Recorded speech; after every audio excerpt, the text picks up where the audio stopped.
What is an RTD? First off, RTD stands for Round Table Discussion. It's a videotape panel discussion hosted by Dormicom, co-hosted by Solid Smurf, where we take a wargaming topic, force the panel to analyze wargaming trends, force the panel to answer at least 6 questions, then ask them to make an outlandish prediction about the future. Oh, and I forgot to mention the most difficult thing. Take away the round table, force them to use video chat software that rarely works, and be entertaining.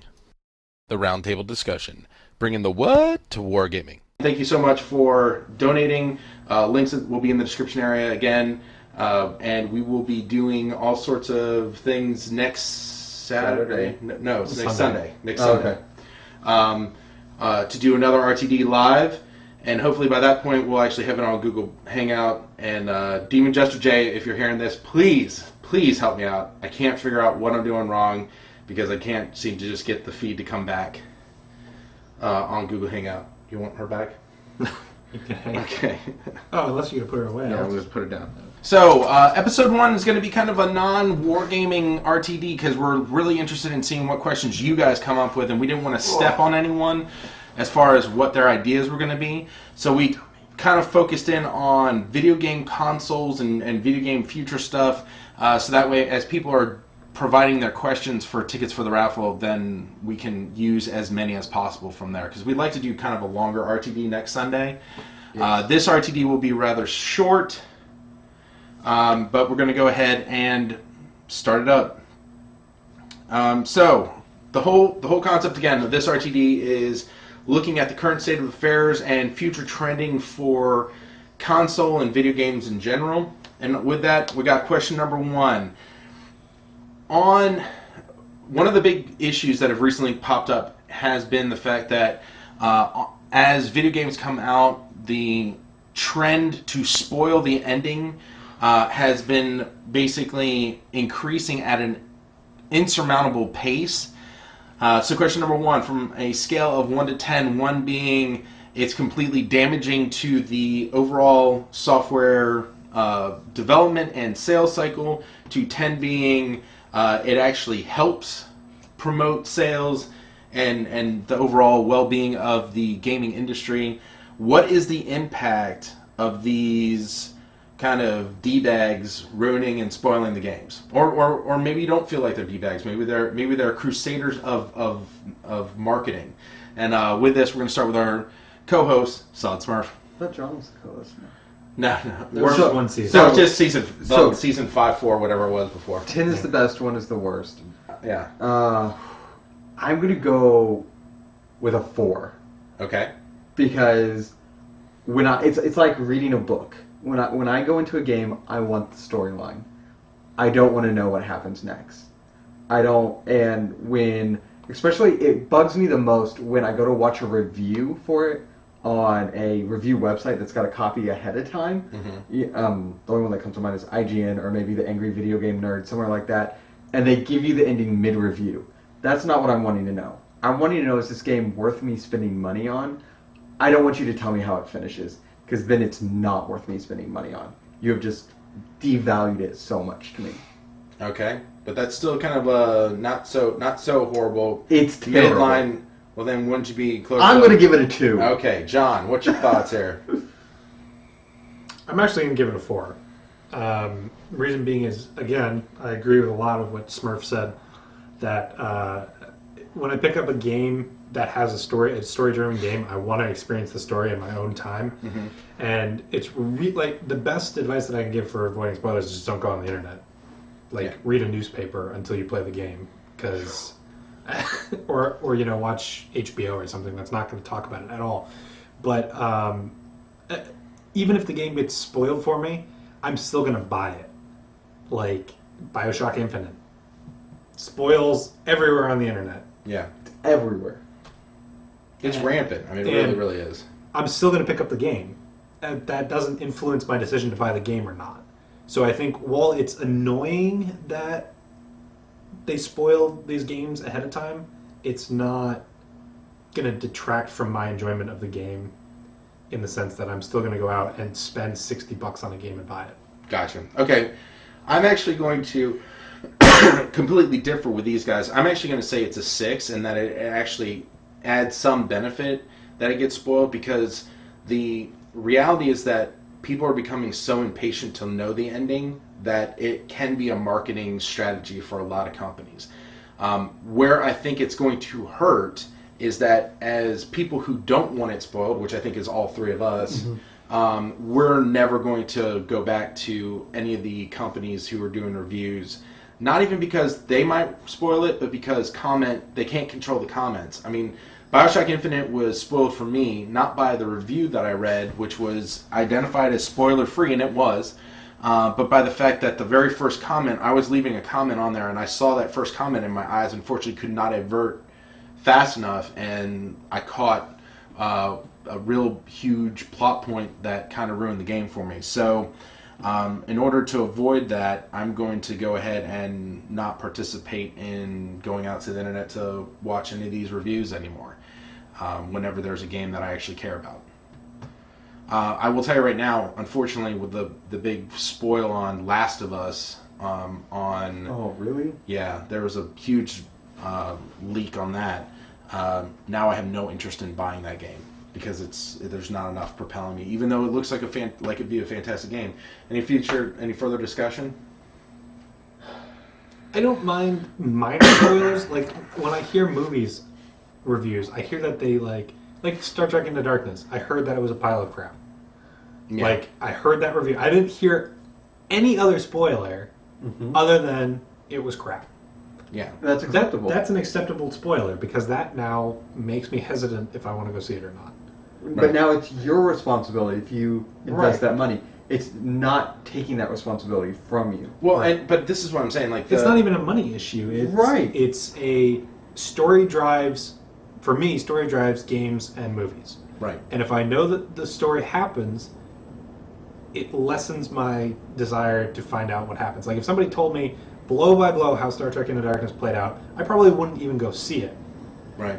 Same probably applies for a video game. But if somebody says this video game sucks and it's a medium that I like Star Trek, I might give it a try just to see if maybe I find enjoyment in it. Well, I mean, and I say this for a lot of people, the reviews are going to be biased by whoever's giving the review, and I don't mean this as a negative thing. I think it's good that you have, for instance, there are reviewers out there, for instance, who fit my description is, I work 55 hours a week. I don't have all the time in the world for gaming. So if I can find a reviewer who goes, I'm interested in looking at the first 10 hours of gameplay, did that hold my attention enough to buy the game?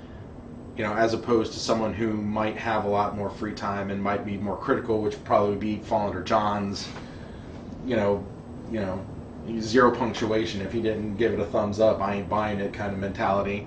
Not even that. It's just when zero punctuation gives something a good review, it's like, yeah, it's usually a good game. But then we look at like Doe over here, and we have games like Sanctum, which Sanctum you can sit down and play a game in about 20 minutes. Yeah, that's about right. And we got it for $10, and we played it how many times? I'd say a good 10 at least. Yeah. So that's $1 a time. Yeah. Sounds but there's no. But again, this goes back to the main question. It's not about the value of the game as far as spoiling it. And in Sanctum, there's no storyline to spoil. So that's not quite. I mean, again, I think the big attraction for a lot of people is to who are doing review sites are to get the review out as fast as possible, and then you have people who are looking to spoil it. When we played Call of Cthulhu, I read spoilers on that game, and let me tell you, they didn't go harsh enough, huh? They did not go harsh enough. They were like, the storyline is great, and it motivates you, and you get character development, and your choices impact things. Didn't matter. Yeah. Yep. Really? No, not at all. That was so glad horrible. I didn't play that game. That was horrible. So, guys, if you guys are hearing a lot of noise, unfortunately, we are literally in the middle of a hurricane outside, and so I can only control the volume echoing around my house so much. Anyways, make sure you guys are talking out loud enough. Yeah. Question number 2. With the lackluster performance on sales from Wii U, it's not that it's completely horrible, but in the States anyways, I think they're hitting sales numbers around 15 to 20% light of what they were hoping for. Is the new consoles coming out by Sony and Microsoft going to matter at all in the big scheme of things? How's so basically from giving a scale from 1 to 10, 1 being no one's going to care and they'll probably do poorly, to 10 being they will have crazy sales and revolutionize gaming. What are we thinking about with the Xbox 720 and the PS4? And for that, we're going to start with John. Well, who's our console gamer? Yes. And as for the sarcasm there, I don't own console games. My last console game was an N64. Okay, I was gonna say you have a Game Boy. And I have a Game Boy, but that's not a console. It's a console. It's a portable console. They actually classify it as a portable console. Really? Yeah. Okay, so I have a Game Boy Color Yeah. still, which is down in my suitcase. It's awesome. Because I brought Pokemon to play on the plane. Nice. And I've got, and I used to have an N64. So that's my experience. I didn't even know what the Wii U was. I got the crash course from these two this morning. But what I feel is going to happen with the Microsoft 720 and the PlayStation 4 is it's going to be very similar to the GW effect, which is people will get pissed initially that they're going to be doing things differently, but then they're going to suck it up and they're going to fork out the cash for it because they are the highest quality products on the market, and there's also such a limited pool in the market right now. There's the Wii, there's PlayStation, and there's the Xbox. So if you want to be playing a video game, you have to have one of those. And with the So what was your number? I'm sorry, I apologize. I know you said it. Number is going to be like what?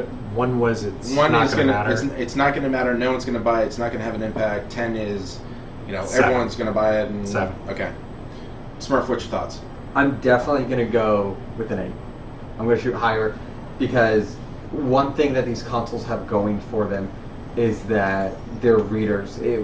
Whether or not they're going to be Blu-ray, we saw the race with the 360 and the PS4. Was it Blu-ray or HD DVD?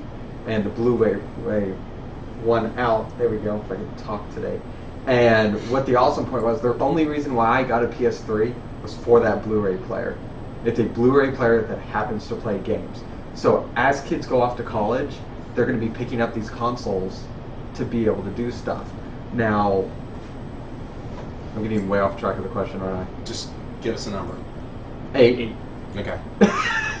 So You said I'm actually going to say, I just wanted to reiterate. Okay, so because he changed his number for the first question, right? So for me, I think I'm actually going to give this about a 4 or 3 or 4. I would probably say 4 maybe. I think the lackluster sales of the Wii U is going to translate to lackluster sales in the 720 or PS4. It's not that they're going to not sell, but it's going to be underperforming what they are anticipating.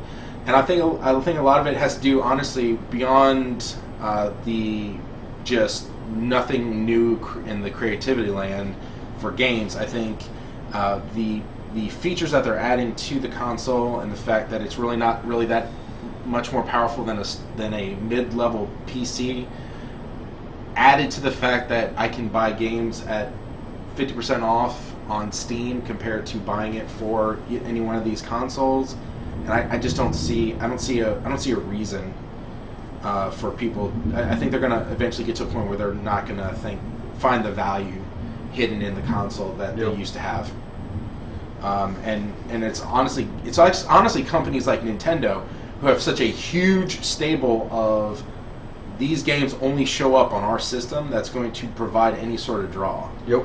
The game developers that are doing this for Sony, unfortunately, are victims of our first question, which is the whole spoilers abound.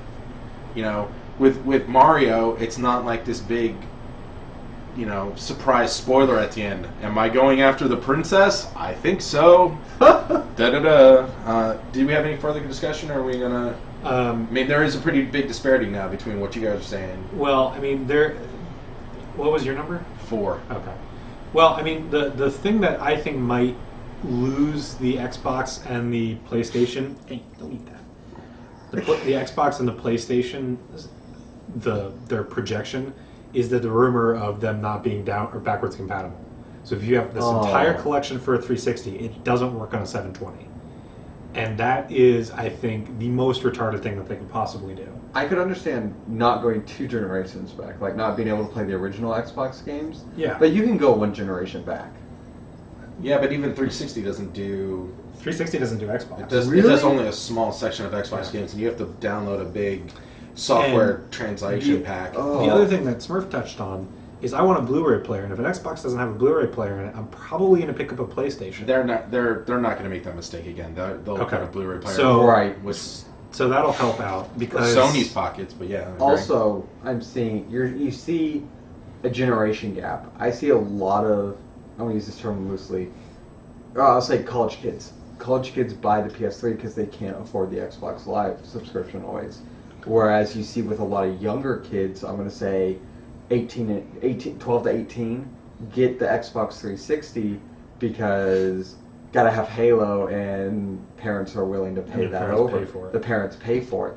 And it's mind-numbing to me how many games though on the console for Xbox 360 and PS3 are just iteration games, like your Madden series, your Call of Duties, your something that gets iteratively better but gets released every single year. Yep. And you see this mass exodus of servers from the old version to the new. Yep. See, is it because now I can have a gun that holds 2 more bullets. Except for in New York State. Why is that? Okay, so I guess it's local humor.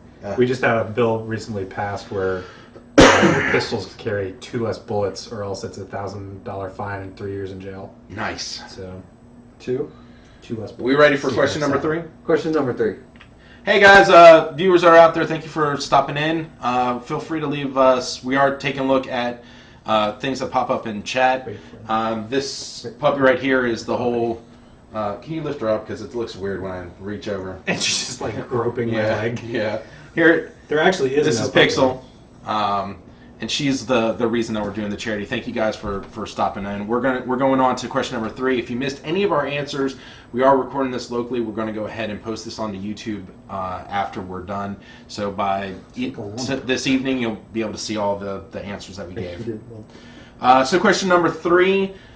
Motion controls. On a scale of 1 to 10, is motion controls, which made the first Nintendo Wii just skyrocket in sales, going to be that big of a deal for this next generation that's coming up? 1, no.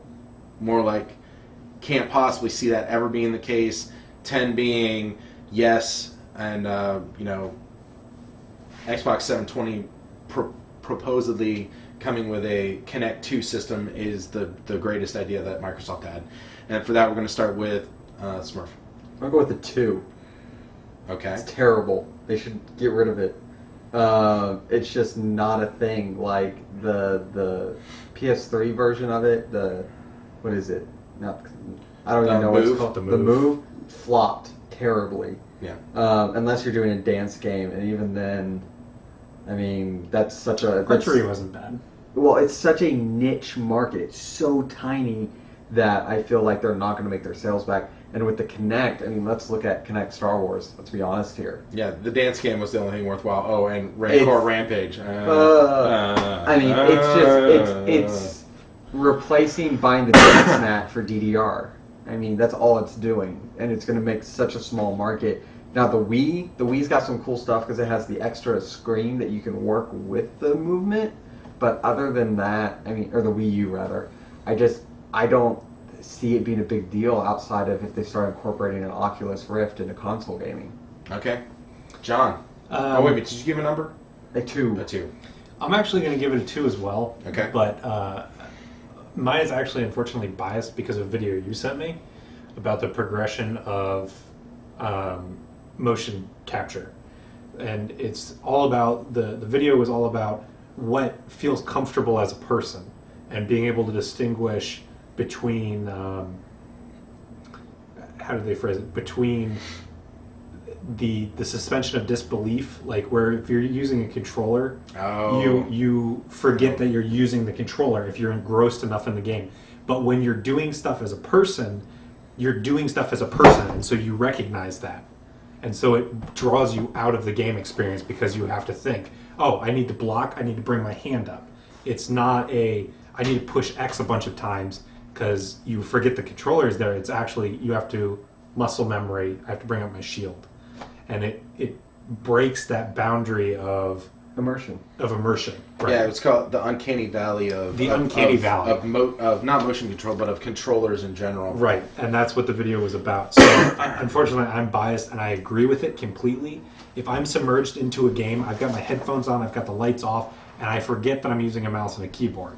I mean, how many times have you twitched when you play? Yeah, exactly. But if I'm playing Amnesia and I'm using a motion control, and I have to pull out my lantern, and I have to grab the book and all this stuff, and then I have to run from the monsters. Yes. That's going to really reduce the terror factor. Right. So one of the things that John was referencing is the notion of when actions become really close to the reality of what you're trying to do, but not actually that right action. So for instance, running in place to simulate running forward, that's the jarring sensation of the uncanny valley for controllers that will pull you out of the fact that you're playing this game. Right. They use the example for robots. I'm going to use the example for dolls. But the more realistic a doll gets, the creepier it is. It's okay. So, like, if you get like a Barbie, it's not really realistic, so it's not that insanely creepy. But then you see those, like, the Japanese ones that look like people. Yeah, that they're trying to... really, really creepy. Yeah. So the uncanny valley originally for animation and stuff and things was the notion, or I guess robots too, was the notion that as a robot becomes more and more human looking, that there's an acceptance factor, but there comes a point where it's really close to a human, but not quite, that all of a sudden it becomes revolting to a person. Right. There's just a little bit off. And that's why a lot of the movie robots don't look like people. Right. Because they want it to be that separation of... Yeah. So I'm actually shocked here. I'm going to go ahead and give my answer. Again, I disagree with these guys. I think the number is really going to be a 6. Again, it's not going to be the overarching thing, but I think they have developed enough of a casual market for people who are doing fitness training, dancing, other sorts of games like that. But the real problem and the real kind of funny twist is that if you're a large studio, you're not going to spend time and investors' money gambling on motion controls. Mm-hmm. But since the number of come here, baby. No, okay. Because the number of developers have closed in, being bought out by other, it's going to open the door for more independent developers to come through. Yep. And when those guys come through and they can come up with a thing that helps eliminate the notion of the uncanny valley by either making it more unlike the real action, right? So, or so close to reality that you get better sales, that it's going to help both the casual market, people who are still not into the video game mode, and I think anything novel helps, because I think the biggest problem is how stale games are. Okay, well, I have to bring up 2 points in your argument. One, exercise and dance things are not games. It's like saying, I'm going to go watch a movie and you put in, like, Buns of Steel, the exercise video. I didn't necessarily say that there were games. I just said, would it help the sale? Like, the number 10 was Microsoft made an ingenious decision by including the Kinect 2 in with their new console. It comes with? That's the rumor. It won't. And that's improved. I bet it will, actually. I still don't agree with that. I think that if you're marketing a gaming system, it's good to try to appeal to that, like, oh, hey, Mom, you can buy this for your kid, and then you can work out at home while you're not doing the dishes or cleaning or something. Well, I'm not going to deny. My argument is predicated on the notion that if they can't come up with new uses for that motion control, it's dead. Right. If it is just what it is currently, it's dead. But I'm making the assumption that by the larger studios all combining into mega studios, developers being released all over the place, eventually going to see these smaller studios pop up all over the place to fill in the vacuum of the smaller amount of game manufacturers, and they're going to be the ones that are going to revolutionize it. They're the ones who came up with being able to use a current Microsoft Kinect camera to do 3D animation, like motion capture. And there's another guy who's used a reverse Wii bar, the light bar. He mounted it on a pair of glasses, and so then that he can look around. When he looks, it changes the screen so it appears as 3D without the glasses. Or it appears as virtual reality. Yeah. So that kind of stuff, yeah, it's cool. Guys will tweak and do things like that. I think one of the best motion controls is the Oculus Rift. And when that goes to console, I think we're going to see huge things happening. Well, I think it's a great item. I see the major limiting factor for me in interacting. What's up, the head? It's the head. He was one of my first subscribers I on know. TV. This guy. Yeah, he's awesome. So anyway, one of the most limiting factors, I think, is going to be that is liability. Because that brings up a really good point. Because the best system that I've ever seen, one of the really first designs, was a pad that was also a treadmill, and it would detect where you stepped, and it would rotate where the platform shift. Yes. So if you wanted to walk forward, you took steps forward, and the platform would rotate. So it would become a treadmill. If you wanted to step sideways, treadmill would go this way. It was really cool. So you would, where was that? So you would walk. It was going to be put into malls, and so you would be completely surrounded in a case. And you had a ring around your waist, so you wouldn't walk off the edge. And nice. So you would walk around on this platform. So if you wanted to run at something, you would run forward, and the platform would move like a treadmill. And then this is that's more of that you're actually doing it as opposed to running in place. You've already convinced me. It's not a 6 for me. It's a 5 now. The issue of lawsuits and kids being so clumsy, but again, I'm hoping, but that's where you get the Kinect, for instance, where you don't have controllers that you're throwing around, actually is a better system for that age range. Yes, right. But and again, I forgot what company it was, but they sunk huge amounts of money into R&D, and they built a prototype, and they couldn't get insurance coverage for it because they said. Yeah. If somebody trips, if they fall, you're sued. Yeah. So if you want one in every mall in America, that's going to be 10,000 lawsuits a year. You can't handle that. Right. And then let's also look at price points. When is this technology going to go so advanced that the average person isn't going to be able to afford it? Well, it's going to be like TVs, right? Yeah, I think the new TV comes out, it's $3,500, and then a year and a half later, it's a $400 TV. But realize that happens only because of there's enough people buying it. Right. So if you don't have people buying it, then it stays as an expensive cost. When they release the next version of it, because they're going to continually release versions. Do we get someone else? You're right. They'll decrease. Yeah. How they never ran into. Some guy just posted. I wondered how they never ran into walls on the holodeck. I guess in Star Trek. That's a fantastic question. There is an ed point. Frictionless floors? I feel like it was a Jamiroquai question, right? Virtual insanity. If you haven't seen that video, go check it out. What it was whenever you walk forward, it would shift the imagery around, so you would just walk around in a circle, regardless of how straight you went. Really? They actually brought that up in an episode? That was one of the episodes. Nice. Wow. So it would. Wow. You walk forward, and it would move the terrain around in your perspective, so that you would continue to walk in a circle. So the Skywatcher, thank you for the question. And we knew it. Yeah. Question number 4. Question number 4. On a scale of 1 to 10, how much is the thought process of continuing a series only because it's sold well hurting the industry? 1 is it's hurting it greatly. 10 is there's no real big issue, right? An example of this is they've already discussed it. There's going to be a Mass Effect 4. And with that, John. Okay, I'm kind of on the fence about this one. Okay. So I have to kind of talk it out before I can give a number. Okay, Dota 2. Yep. So basically a remake of the original. It's more like a sequel. Yep. Love that game. Silent Hill games. Liked 1, liked 3, all the rest of them sucked.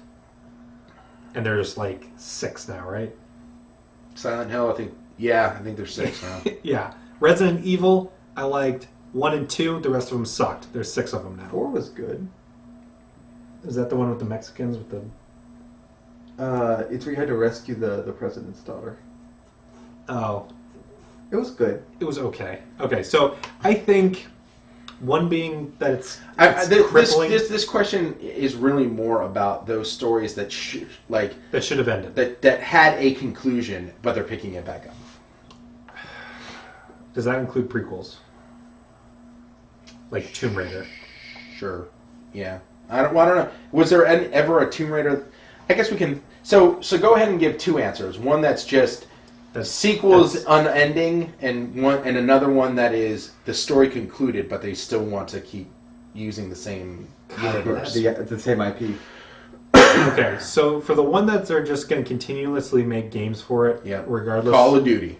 Yeah, they're just going to keep putting numbers behind until we get up to triple digits. Yeah. I'm going to give that one as a 1. So dramatically hurting the industry. Yep. Because it's basically the same game repackaged. Mm-hmm. And then ones that are... I honestly can't think of any games that the story ended and they made another game for it. Well, again, this goes... A lot of this actually goes into the new consoles that are coming out. Mass Effect 4 is one of them. But I never played Mass Effect. Oh, but you understand that at the end of Mass Effect 3, the whole freaking universe exploded. Okay, or like Halo... Whatever. 3? Yeah. Or something So where Halo... he gets goes into space. Okay. I enjoyed the Halos, so I'm going to give it a 4. I think it's still detrimental, but not very much. I think it would. No, I'll give it a 3. I think it is. I like to see new ideas. Maybe go back to the same universe and focus on different characters. Yes, something like that. And these are extreme. These are extreme things. This isn't. I created a game and I want to create a sequel. That is not. That's not the this what we're trilogy talking about. Ended. It would be like saying the Lord of the Rings. It's like there being another Christian Bale Dark Knight. At this point. Okay, if that's the case, I'm going to give it a 1. So I'm going to give both answers are a 1 because I think that if a story concludes, it should end. Regardless, you can reboot it, you can revisit the universe, you can do something like that. So the head also brings up Final Fantasy is a good one for the Final Fantasy needs to die. Yeah, I'm sorry. I'm sorry. I liked a couple of the Final Fantasy games. I like the characters from Final Fantasy, but it's done. It's beating a dead horse. I feel like they get a bad rep because they keep using the same name when it's like the storylines are not tied together at all. None of them are, except for when you get into like Kingdom Hearts. Yeah, right? Because then you pull all those characters that you had in different games into the same game. This is a really. Can I come back to this? No, you got one and one. Well, you can talk about it for the discussion. Okay. Smurf, what's your? I have two answers. I'm gonna go 2 for much the same reasons that when it's done, for which done. One? For the trilogy that gets the 4th. Right. Thing. Well, okay. I'll explain. Okay. So overall, it's like a 1 or 2. I'll go 1.5 because ones are really hard to give out for me. Right. You need to realize when a story's done, let it be. You know. But on the other side, from a business perspective, there's two. To make it very simple, there's two such things. It's called a cash cow or cash hogs. Hogs suck money away. Cows produce money like there's going out of style. It's just flowing money. If people, like, I don't blame them for making more Call of Duty games because kids will keep buying them. I think they're horrible and they need to stop because I'm an educated gamer. Yeah. But I do not blame them for keeping creating them. Does that make sense? Because they know people are going to buy them. So, okay, what are your numbers again? What's your numbers again? I have a 1.5 and I have an 8. So the 8 is for the ones that... So like your Maddens and your Call of Duties is an 8. Yes, it's purely a business standpoint. They look at the books. They know they're going to make the money. They produce the game. It no longer becomes an art. It no longer becomes an experience. It's a company selling a product that they know is going to make money. This is such a hard question. That's all it is. Okay.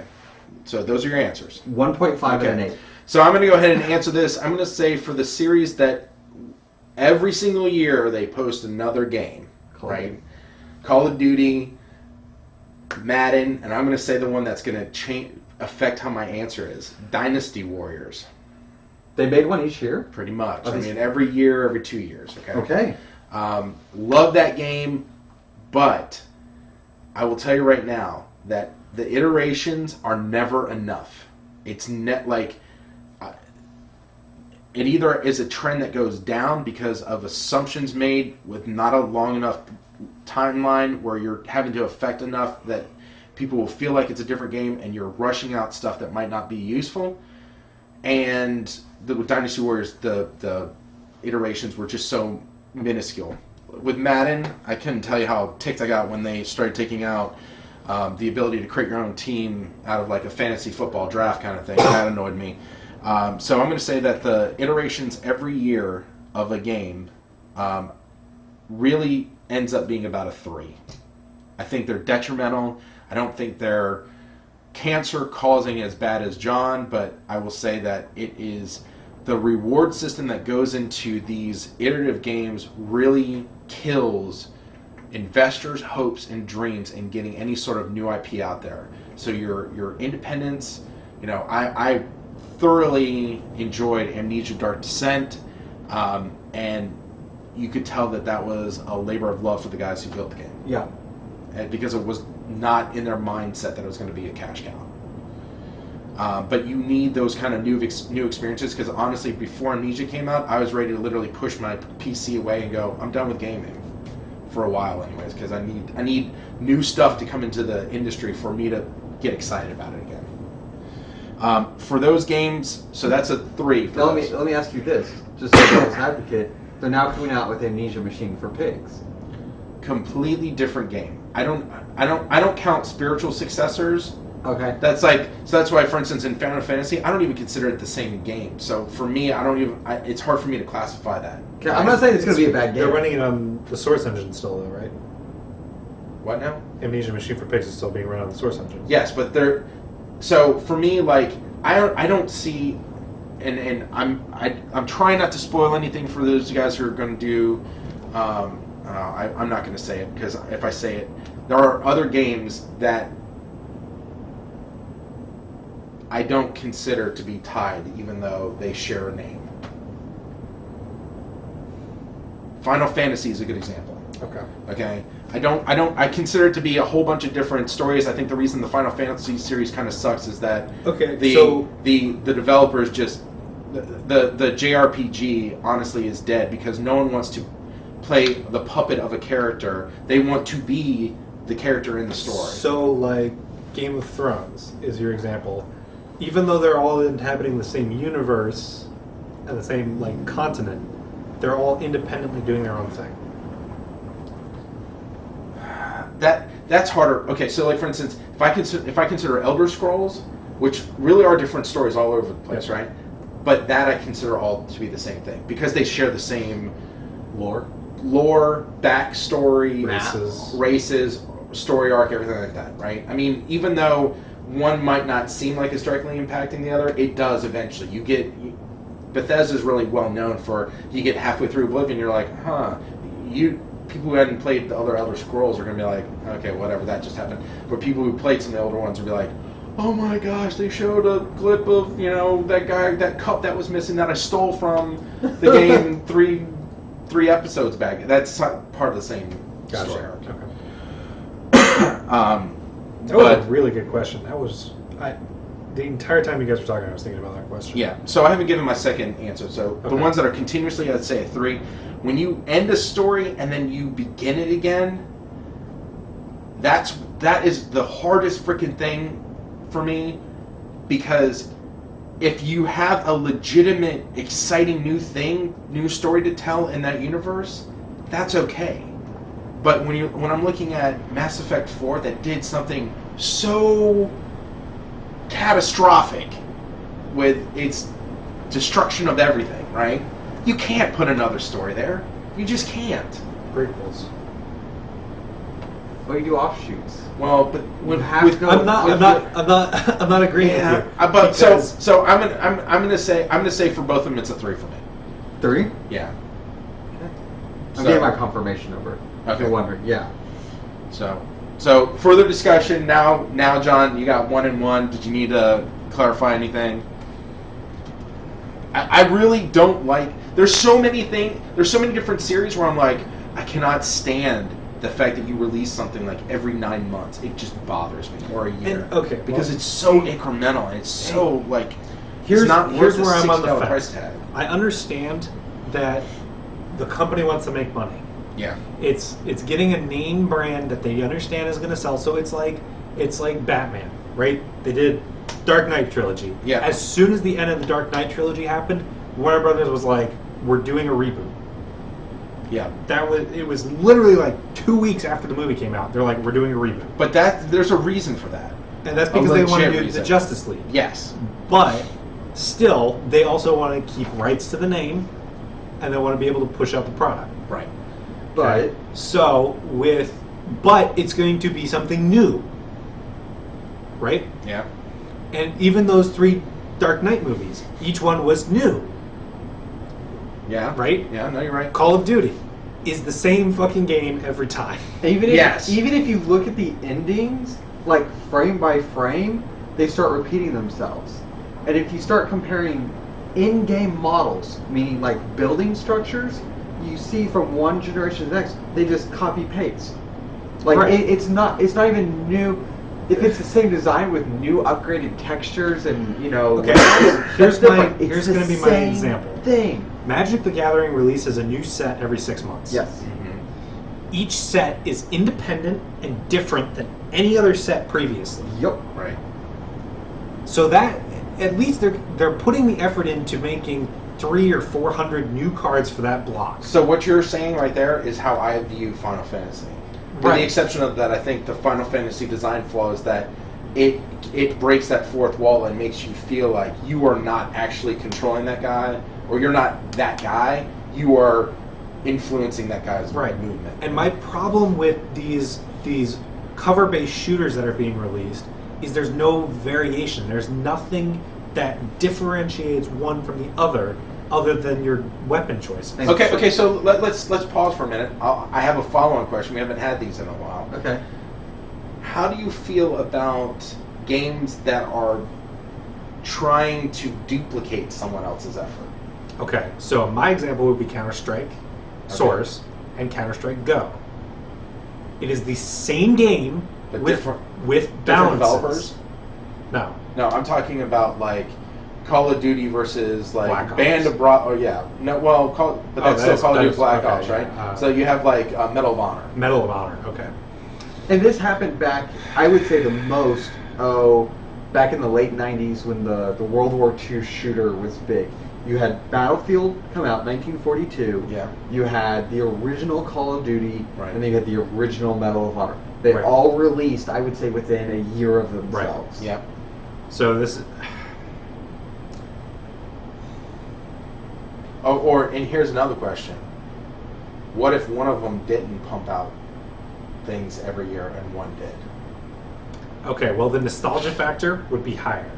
Yeah. Like the James Bond games. I haven't played any of the James Bond games since GoldenEye? GoldenEye. Good man.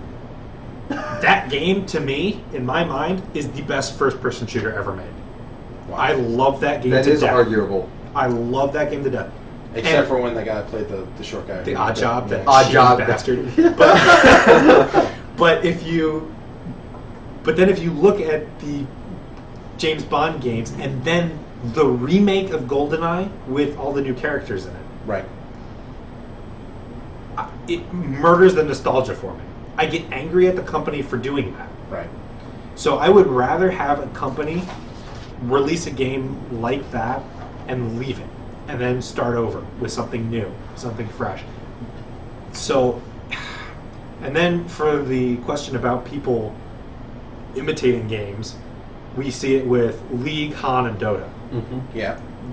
Essentially, the core of them is the same game. Han and Dota are just copy-pastes. Like, Han just copied Dota completely, just renamed things. And League kind of went outside the box, but copy-pasted most things. I think it's great that there's that diversity, that you can pull more players into that pool of genre. So I'm not necessarily against there being Call of Duty, Medal of Honor, and Battlefield in the same Right. pool of games, because then it comes down to what's your preference. Okay, so what's your number on these? Games that... What was the second question? How did you phrase it?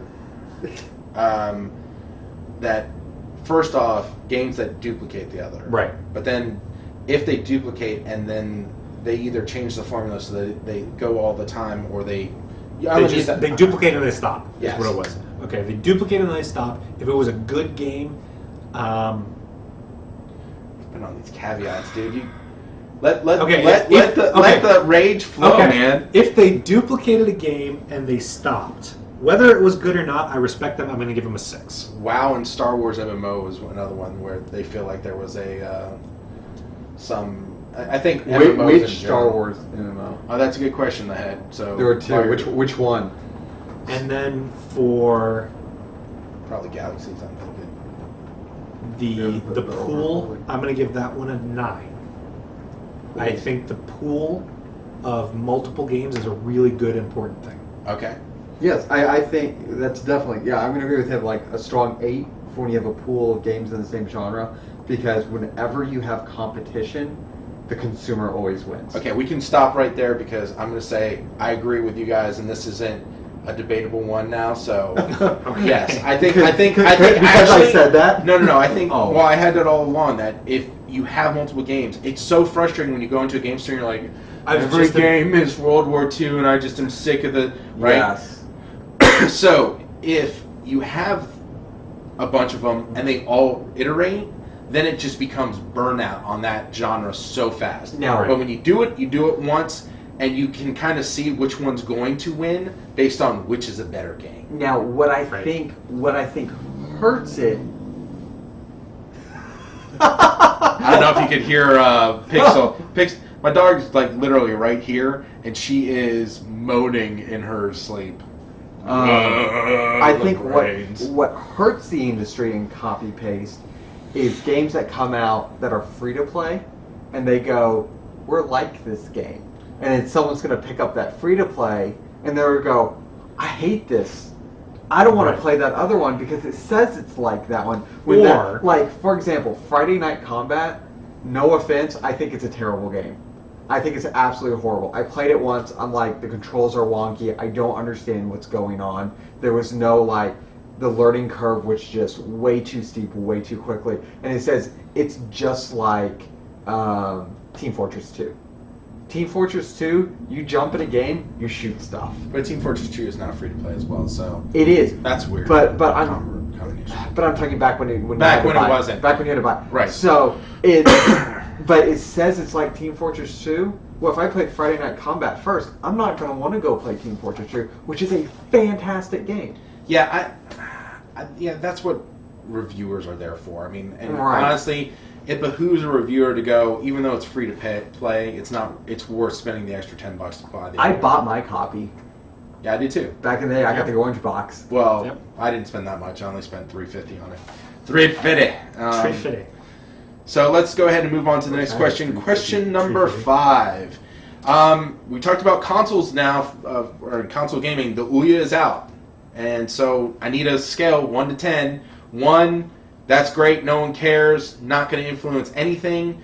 10, the other console manufacturers actually have to take notice and care because they have more competition. Remember, much cheaper price point. What is it? The Ouya. I don't know what the Ouya is. Well, then your opinion doesn't matter on this one. I'm going to get a 5. John. Can someone give me a rundown of what it is? It's an Android platform. The Ouya comes in a 3x3-inch cube. Okay. It has a controller that has exchangeable faceplates, has rumble control, as well as a touchpad. Okay. All games that you build for the Android platform can play on that. Okay. But any game you make for that system must allow for free demo. A free demo? Yeah. That's nice. So you're allowed to play the demo before buying the game. Okay. I have an opinion now. Okay. I tried to give you all the facts without giving my opinion of it. And I know what Brian's opinion is going to be. I bet you don't. I'm going to give it a 3. Okay. I don't think game companies have to worry about it simply because the restriction is going to be put on game developers. Okay. Like, independent game developers are going to be the limiting factor for the game. Mm-hmm. It's also a cube, so it doesn't have playability or multifunction. What do you mean by that? You can't put a DVD in it. That's true. Okay, so it doesn't have multifunction. It does have ports, though. I mean, I guess hypothetically, So you could connect a plug USB. you could plug in a USB CD drive to it, but Because I'm gonna hear songs from the '80s. yeah. Always I want to be. No. Right. No. Oh, okay. So when he said Star Wars MMO, he was saying Old Republic. WoW and Old Republic were. Oh man, they're like identical from what I heard. Yeah, that's That what I it was was too. just but now That basically the difference was you're carrying a lightsaber instead of a sword. And what happened with the original Star Wars Galaxies, it was just like when Sony got their fingers in and revamped everything to make it more WoW-like, a lot of the players were like, what are you doing to my game? Well, see, the problem is, But why the do other, you... the other one wasn't profitable. When it Not comes down really. to MMOs like that, it's like, if you play WoW and another game comes out and it's like WoW, why the hell am I switching? I've dumped Yeah. 12,000 hours into this game. Yep. But you got to remember. I agree with you, but you got to remember this is what Call of Duty depends upon, right? Right, but it's different being able to... Minusculely different. But you're paying a one-time fee. Oh, that's right, as opposed to a Guild monthly Wars, fee. I mean, WoW is you're paying $15 a month, and when Star Wars: The Old Republic comes out, and it's $15 a month. And you're you starting pick at ground one, zero, yeah. and you pick the one you've dedicated time to. Yes. And I've actually heard that's the biggest gripe about Guild Wars. Even though it's a one-time buy, it's so damn similar to WoW that WoW players are like, why? Really? Yep. Oh man, but my whole thing is if it was that exact same feel and I could save $15 a month, that would be a. But they dump I so just much can't. time I- into see, it. Yeah, but I can't. I played WoW for 3 months. Okay. But I hate you know what? I wanna go back to the off topic. Ouya. Yeah, go back to the Ouya. Ouya, I'm going to give it a 4. Okay, why? Because Everything you just said, Brian. I mean, as You much gave it a 3. I gave it 3. as Okay. much as people like us were like, yeah, it's great. What's the likelihood we're going to go buy it? Are you going to go buy one? Maybe as a cheap Android platform development kit. But would you buy it as a console? No. What are they marketing it as? A console. Exactly. There it is. So my opinion, and I don't know if Okay. you thought I would say this or not, it's a 2. Damn. It's a 2. Okay. And the reason Put my foot in my mouth. is the I see reason that. it's a 2 is that the right now they're focused so much on the hardware. And the hardware, honestly, the cube itself looks great. The controller is a little bit flimsy, but Do you have one? no, It doesn't exist yet. No, it does, and they've released. That's why. Oh, that's is it why really? it's in. Yeah. Is that's it why is it like out of $100 stock? Like the Wii? It's $100. $100. Now that changes so much. You get the console when it's 4-core. So it's a Tegra 3 with 4 cores. So it's got the NVIDIA chip for graphics. How big It's is got this? It's 3 by 3. 3 by 3 by 3. It's Cow. tiny. It's literally like How much that. memory does it have? Or do you just put a stick in it and No, you pick? I think it's 2 gigs of memory or a gig of memory. No, gig of memory. It's like that big. It's tiny. Ouya.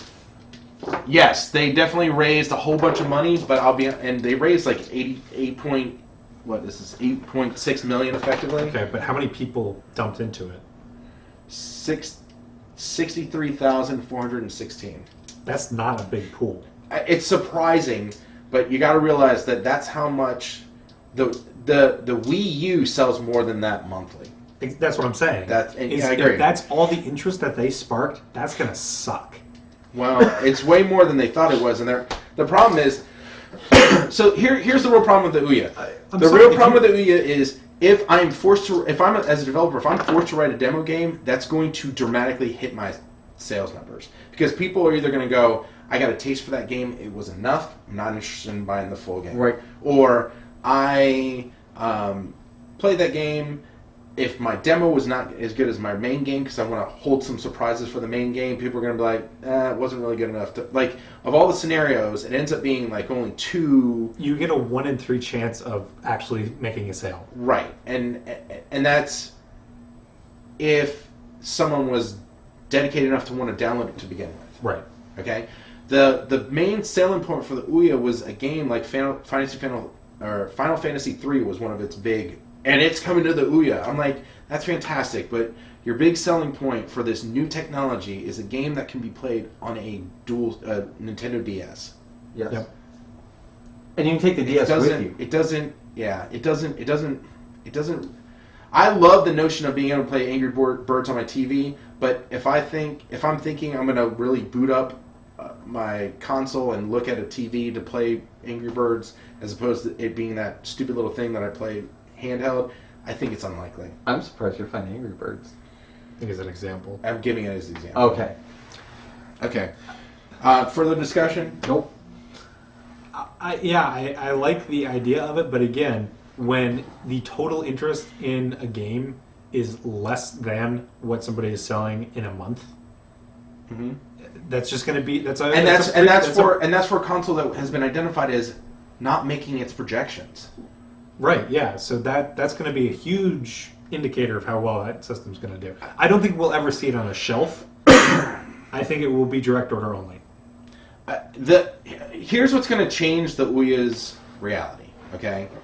If they can get some third-party developer to come up with games that is only available on the Ouya, or is available for any Android, but it requires all 4 cores and a gig of memory, which will reduce how many they can sell on a cell phone, and they give it a premium price, like and that's the $20. other thing. But I don't think if I'm buying a game for an Android platform, I'm not spending more than $3.99.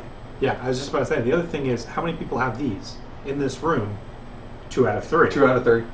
If I want an Android app, I'm going to get it on my phone so when I'm bored, I can play it. I don't want to be sitting at home playing an Android app. I want to be sitting at home playing a real game. Yeah. So, well, I mean, I'm not going to lie to you. I think what they're able to do what they've been able to do with the Android platform is fantastic. I think it's going to eventually overpass. I think if Ouya gets to a version 3, that's when console manufacturers have to work. I would agree. I don't think they're going to get there, though. Well, time will tell on that.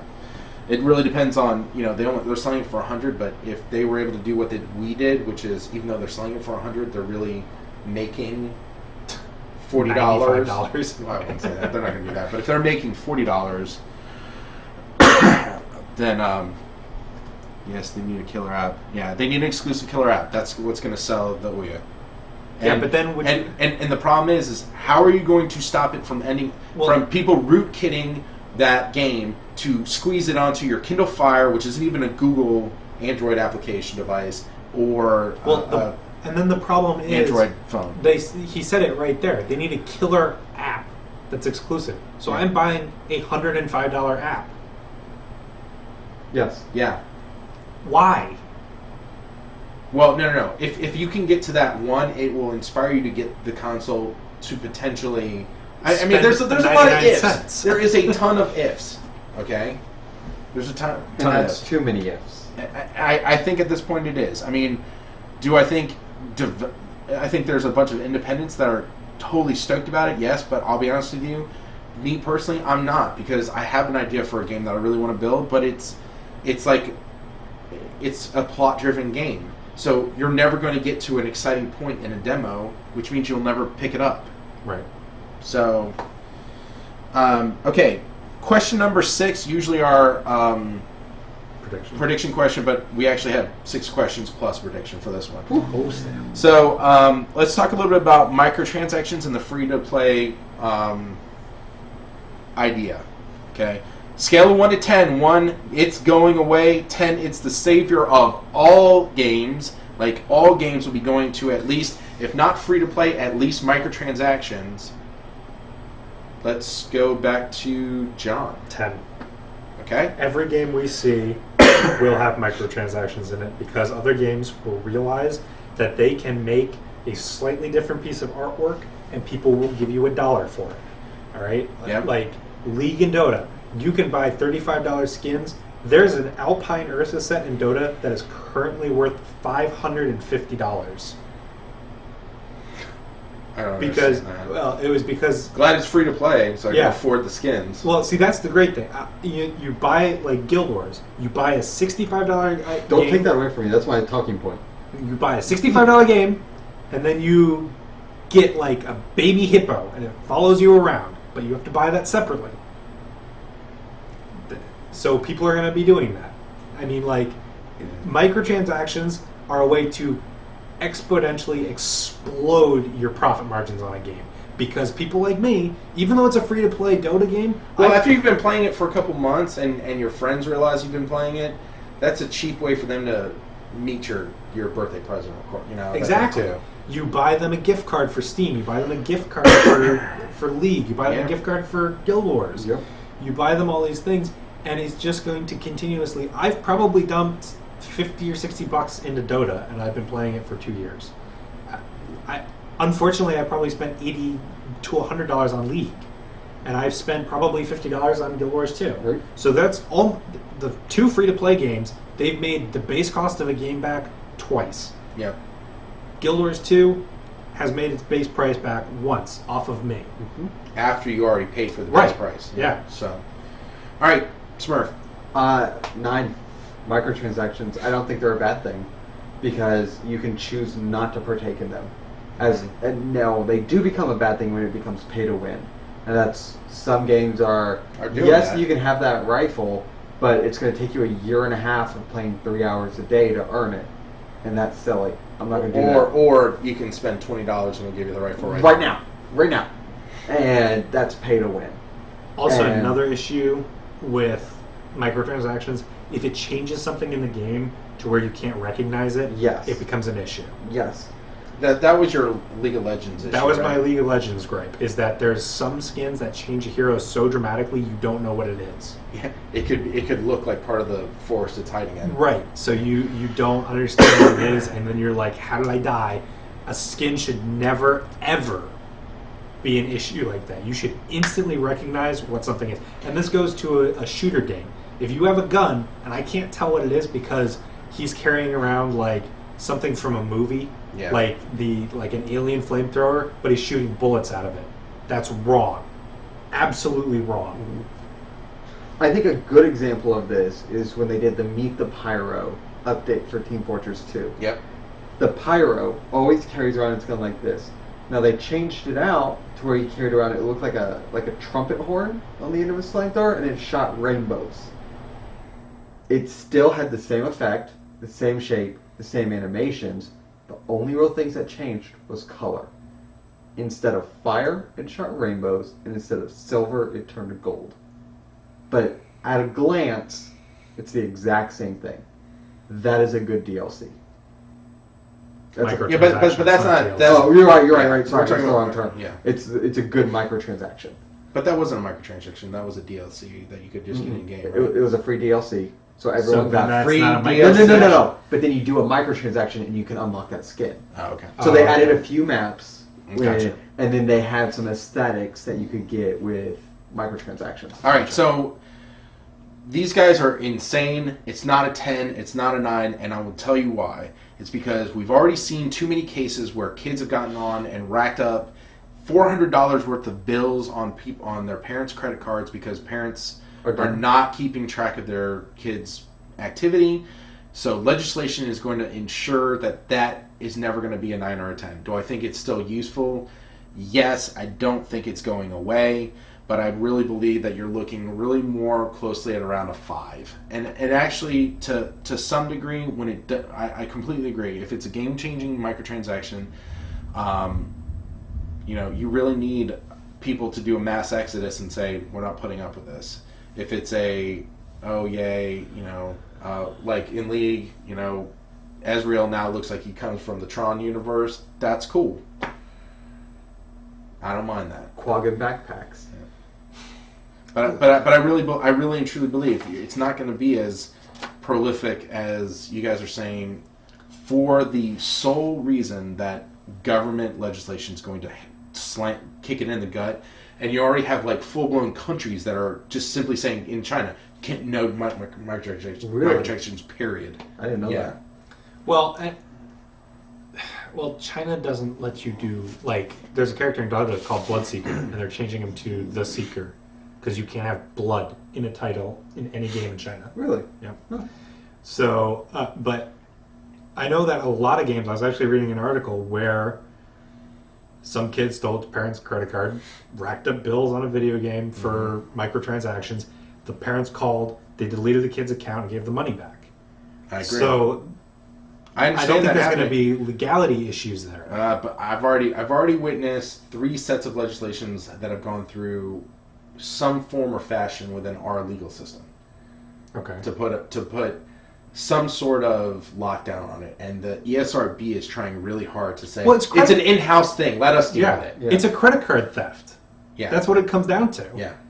It's not the government's place to step into that. No, that is, credit card theft becomes something that's a police officer can... Right.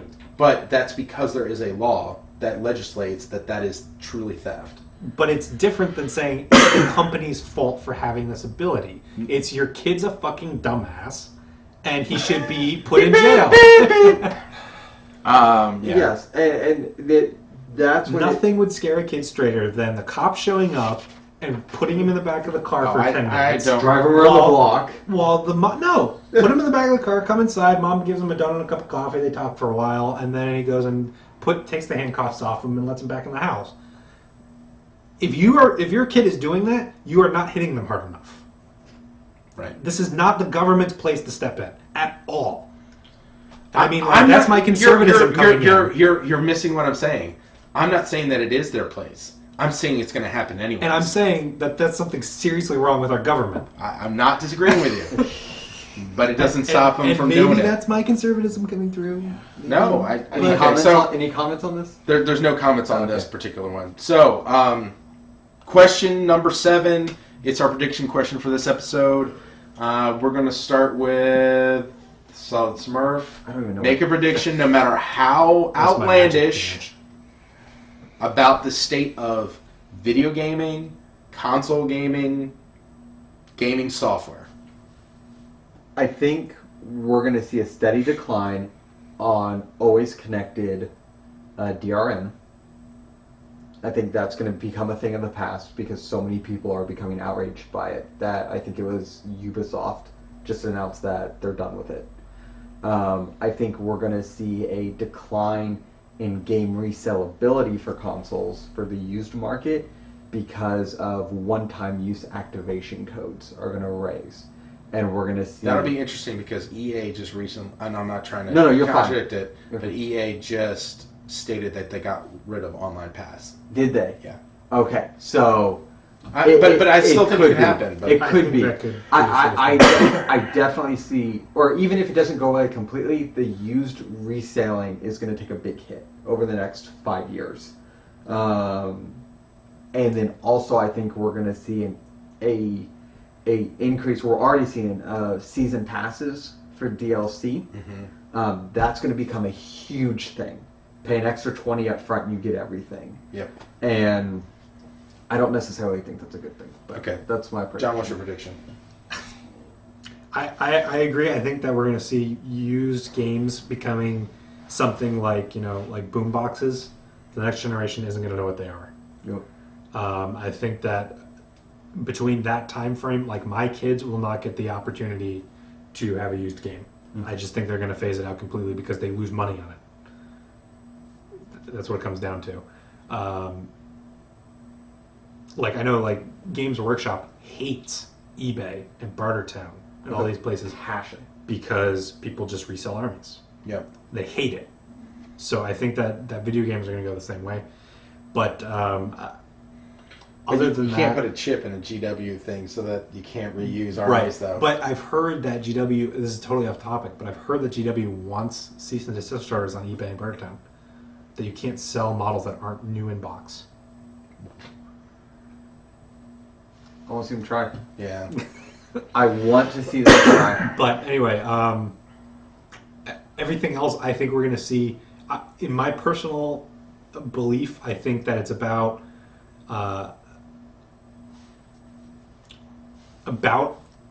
thirds for the consoles. I think about 2/3 console, 1/3 PC gaming. I see that not changing. I don't see it shifting one way or the other really in the next 5 years. Okay. So I have a really laid back prediction. So much of status quo for John on his prediction. Not very outlandish. That's okay. Outlandish, fine. We're gonna have Tron Legacy, full-on immersion, 3D goggles with jumpsuits, holodecks in the next 10 years. No, we're not. No. Okay, so I'm going to go ahead and say that the only thing that's going to kill PC gaming is when Microsoft finally decides that when you buy Windows 8, you can't downgrade to Windows 7. Yep. So that is going to be the only thing that's going to impact consoles as a gaming platform positively, is if Windows 8 becomes demanded in order for... So that's the first part of my prediction. My second part of my prediction is that the whole notion of gaming will hit another stride, much like the debacle of ET with Atari 2600, and gaming going completely negative if we can't get more independence generating game interest that's outside of the repetitiousness that exists today. And we gotta get creative. And I think, and this is where I'm on the fence about the Ouya, right? Because the Ouya is a great place for independents to test the waters with new things. But they can do that on Steam Greenlight now. I was just about to say, Steam, I think if they made a console... The Steam box? That would be a thing. That would actually be scary as hell for... And they're already halfway there Xbox with Steam on TV. Yep, Steam on TV. They're already halfway there. You bring your PC to your TV. Yeah. So, I mean... It's halfway there. I honestly put a pin in Half-Life 3, Steam box. And think about it. Half-Life 3, it is exclusive for Steam box. Wow! Give me some skin! This has been my favorite episode of the RTD this year. This year. Sorry. Hope you guys enjoyed, and we will be coming back to you next Sunday in another RTD. Might not be live if we can't solve the Google Hangout issue, but if we can, we will. If we can't, we'll make sure to post everything after an UVU call sometime late Sunday. Yep. Again, thank you everyone who is donating for the puppy cause. For those of you guys who do not know about the cause, Skywatcher, if you could post the URL that's in the YouTube video, that'd be awesome. How many people we got out there? 4. Oh, dude, that's awesome. Yeah. That's more than in this room. Yeah? Yeah. Tight for the people in this house. And the fact that it switched back and forth over the course of this episode, I think we've had about 7 unique.